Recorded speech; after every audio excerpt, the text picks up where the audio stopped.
আমরা যদি পেশেন্টকে ইন্সপেক্ট করি তাহলে কি দেখতে পাচ্ছ আপনার? দেখতে পাচ্ছি এখানে কিন্তু শোল্ডার ড্রুপিং আছে, নর্মাল না, কিন্তু এটা একটু উপরে আছে একটু নিচে আছে। এবং পেশেন্টের আগে প্লুরাল ডিফিউশন ছিল, pleural diffusion, he refuse to insert attitude, যে তাই না?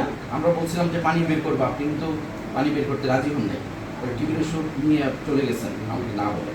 যাই হোক, আমরা এক কিছুটা যদি দেখি, টিভি ওষুধে ওনার ইম্প্রুভমেন্ট হয়েছে, কিন্তু আলটিমেটলি উনি কিন্তু ফাইব্রোসিস ডেভেলপ করছে, তাই না? প্লুরাল থিকিনিং ডেভেলপ করছে, যেহেতু প্লুরাল ডিফিউশন ছিল, প্লুরাল থিকিনিং এবং পালমোনারি ফাইব্রোসিস দুটোই কিন্তু তোমার শোল্ডার ড্রপিং করতে পারে। আমরা যদি এইদিকে একটু দেখি, ফোকাস করি পেশেন্টের shoulder, this is shoulder dropping. তুমি দেখো যে বাম পাশে যতটুকু উঁচু, ডান পাশে কিন্তু ততটুকু না, নিচে, তাই না? একদম নিচে, ইকুয়াল না। আর তুমি স্কুলার মার্জিনটা দেখো, এটা কিন্তু একটু নিচে চলে আসছে। দেখো আরেকটা জিনিস দেখো, মনে করো যে দিস ওয়ান, এটা এবং এটার মধ্যে দেখো, এটা উঁচু, এটা একটু নিচু, মানে এটা ডিপ্রেসড, মানে এই এরিয়াটা ডিপ্রেসড, এখানে এই শোল্ডারটা একটু নিচের দিকে আছে, যেটাকে আমরা শোল্ডার ড্রপিং বলি। আমি ধরে নিতে পারি যে এই লাংসের মধ্যে কোনো প্যাথোলজি আছে, সেই প্যাথোলজিটা লাংসের প্যারেনকাইমায় ফাইব্রোসিস হতে পারে, যে টিবি হয়ে, অথবা আদার ক্রনিক ডিজিজ হয়ে, ক্রনিক ইনফেকশন, অথবা লাং প্যারেনকাইমা নর্মাল, কিন্তু দেখা যাবে যে তার প্লুরাতে পর্দা পড়ে গেছে, যেটাকে আমরা সরল বাংলায় বলি যে পর্দা পড়ে গেছে, মানে প্লুরাল থিকিনিং। এখন এই কন্ডিশনগুলিতে আমরা কিন্তু এই 3 বল এক্সারসাইজ প্র্যাকটিস করাতে পারি। আমরা যেরকম মানে মুড়ির মতো যে সবাইকে বলি যে এটা খুব স্বাস্থ্যের জন্য ভালো, এটা শ্বাসের ব্যায়াম, এটা সেটা, এটা কিন্তু একটা বাণিজ্যিক।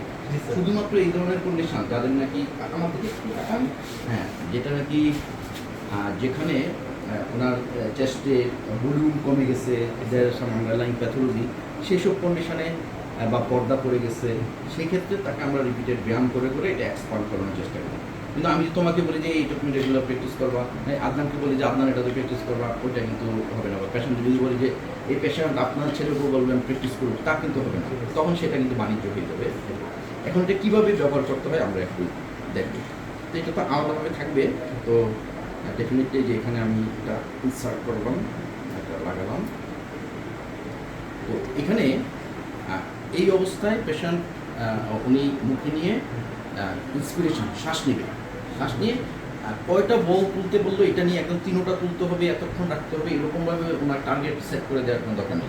ফলে আপনি প্র্যাকটিস করেন, এটা জাস্ট একটা প্র্যাকটিস। আর পরবর্তীতে উঠিয়ে উনি দিবেন, এক্সেল করবেন। তো আমরা একটু দেখি, এটা আপনি মুখে নিয়ে কি করবেন, লম্বা শ্বাস নেবেন, হ্যাঁ, মুখের ভিতরে দেন, হ্যাঁ, শ্বাস নেন, ঠিক আছে। আস্তে আস্তে আপনার এনার্জি যখন বাড়বে আপনি আরও পারবেন। কিন্তু মূল কথা হলো এটা যখন এভাবে উপরে থাকে, এটা নিচে থাকে, তখন আপনি শ্বাস নেবেন এভাবে কয়েক মিনিট এক সেশনে নিলেন, তারপরে একটু বিশ্রাম নিয়ে আবার উল্টে নেবেন। উল্টে আপনি এবার একটু শ্বাস নিয়ে দেখেন তো দেখি, ভিতরে একটু আগে যেরকম করছেন দেখছেন কিছু হচ্ছে না, এবার কী করতে হবে, ফু দিতে হবে, হ্যাঁ, দেন ফু দেন, বাইরে ফু দেন, এই তো উঠতেছে। তার মানে আমাদের মূল কথা হলো এটা উল্টানোর পরে বাইরে ফু দিব, আর সোজা অবস্থায় আমরা ভিতরে বাতাসটা নিব। আমরা এইভাবে আপনি প্র্যাকটিস করবেন, আর দিনে কয়েক ঘন্টা পর পর একটু ব্যবহার করেন, তাহলে আশা করি যে এই যে বুকটা যে একটু মানে একটু থিকিনিং আছে, পর্দা আছে, আস্তে আস্তে একটু এক্সপার্ট করবে, ঠিক আছে। তারপরে এটার আরও চিকিৎসা, সার্জারি কি, সেটা তো পরের ব্যাপার, কিন্তু এটা হলো যে আপনার জন্য এখন এই সময়ের জন্য, পরবর্তী চিকিৎসার জন্য একটা আপাতত রেমিডি আর কি, এবং পরবর্তীতে কিছু আপনার লাগতে পারে, নাও লাগতে পারে। এখন আমরা ওনার যে এক্সরেটা ছিল, এক্সরেটা একটু দেখি যে আসলে কী হয়েছিল। চেস্ট এক্সরেতে এখানে একটা ডি শেপ অপাসিটি ছিল, এবং এরকম ডি শেপ থাকলে আমরা কোনো pleural, insisted pleural effusion, empyema thoracis বা প্লুরাল এর অরিজিন এনি প্যাথোলজি, সেটা ভাবি মেজোথেলিওমা বা আদার প্লুরাল অরিজিন এনি প্যাথোলজি, এখানে একটা ডি শেপ ধর ইনসিস্টেড ইফিউশন আর এম্পাইমা, এখানে কিন্তু অ্যাঙ্গেলটা ওবিটারেটেড, তার মানে এখানে ওনার ফ্রি ফ্লুইডও আছে। তো আমরা প্ল্যান করেছিলাম যে সিটি স্ক্যান করার পর যে ফ্রি ফ্লুইড যেহেতু আছে, আমরা এখানে আইপি টিউব দিয়ে এটা ড্রেন করব এবং ফ্লুইড স্টাডিতে যে রিপোর্ট আসে সেটা ট্রিটমেন্ট দিব।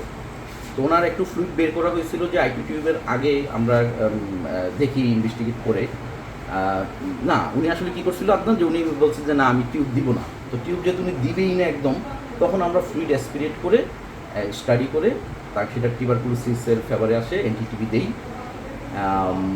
এবং ওনাকে কোনোভাবেই আমরা রাজি করতে পারলাম না যে টিউব দিয়ে বের করবো, তাই না? আপনাকে বলছিলাম আপনি এটা না দিয়ে, আমাদের ডিসচার্জ কাগজে লেখা আছে যে patient refuse to insert IP tube. তো তারপরও মন্দের ভালো যে উনি এনটিটিভি রেগুলার খেয়েছে, আপনি নিয়মিত ওষুধটা খাইছেন, তাই না? নিয়মিত এনটিটিভি খেয়েছে উইথ স্টেরয়েড এবং বেশ ভালোই উন্নতি, একটা ড্রামাটিক উন্নতি হয়েছে। এখন আসলে যেটা আমরা পাচ্ছি এটা ফ্লুইড না, দিস ইজ প্লুরাল থিকিনিং। তো এক্ষেত্রে আমাদের বাকি যে এনটিটিভি কোর্স সেটা শেষ করতে হবে এবং শেষের পরে হয়তো আরও ইমপ্রুভমেন্ট থাকতে পারে। এবং এখন পেশেন্টকে আমরা যেভাবে দিলাম, এক্সারসাইজ শিখে দিলাম, সে এক্সারসাইজ করবে। তো মোটামুটি একটা কনজারভেটিভ ওয়েতে উনি ভালো থাকতে পারবেন আশা করি নেক্সট টাইমগুলিতে।